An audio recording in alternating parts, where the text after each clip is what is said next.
રાજ્ય ચૂંટણી પંચ દ્વારા 1 એપ્રિલ 2026ના રોજ તાલુકા પંચાયત, જિલ્લા પંચાયત અને નગરપાલિકાઓના ચૂંટણીની જાહેરાત કરવામાં આવેલ છે અને તેના સાથે જ આદર્શ આચારસંહિતા અમલમાં આવી ચૂક્યા છે. તે દિવસથી જ શહેર પોલીસ સમગ્ર શહેરી વિસ્તારમાં અને સાથે સાથે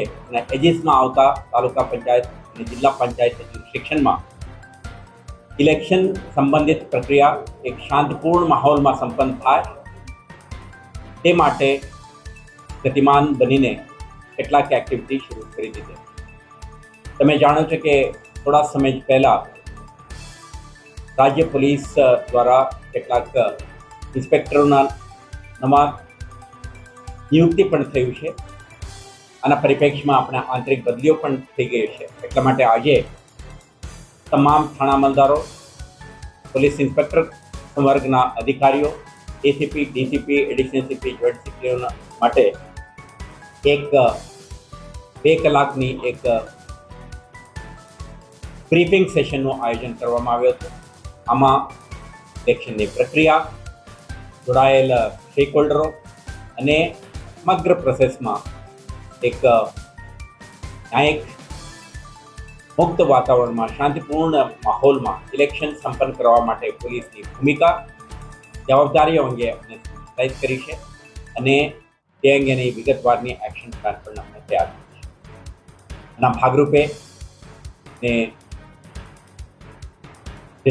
શહેરના જે રિટર્નિંગ ઓફિસર, અસિસ્ટન્ટ રિટર્નિંગ ઓફિસરો અને અન્ય સ્ટેક હોલ્ડરો સાથે મળીને આખા એક્સરસાઇઝ હાથ ધરવામાં આવી રહ્યું છે અને પોલીસ દ્વારા એક માહોલ બને તે માટે anti social elements, non criminals, potential disruptor સામે ક્રેકડાઉન, જે ગુનેગારો વિરુદ્ધમાં આપણે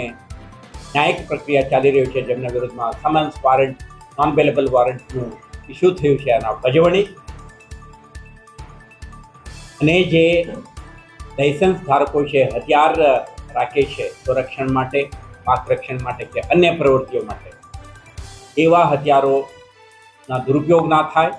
કોઈ પણ રીતે ઇલેક્શનને ઇમ્પેક્ટ ના કરે તે માટે એના જમા લેવાની પ્રક્રિયા અને સાથે સાથે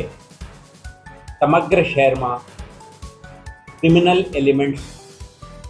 મૂવમેન્ટ ના કરી શકે અને ડિસરપ્ટ ન કરી શકે તે માટે 11 જેટલા ચેકપોસ્ટને સક્રિય બનાવીને સઘન ચેકિંગ, આવા પ્રવૃત્તિઓ સાથે જોડાયેલા નોન ક્રિમિનલ્સ ઉપરનો આપણા જે વોચ સક્રિય બને તો એમના વિરુદ્ધમાં ફર્મ એક્શન માટે આપણે एक्शन प्लान बनावीने अधिकारियों ने सूचना आपी है. हमसे जुड़े रहने के लिए हमारे YouTube चैनल को सब्सक्राइब करें और नई वीडियो की नोटिफिकेशन के लिए बेल आइकॉन को दबाएं.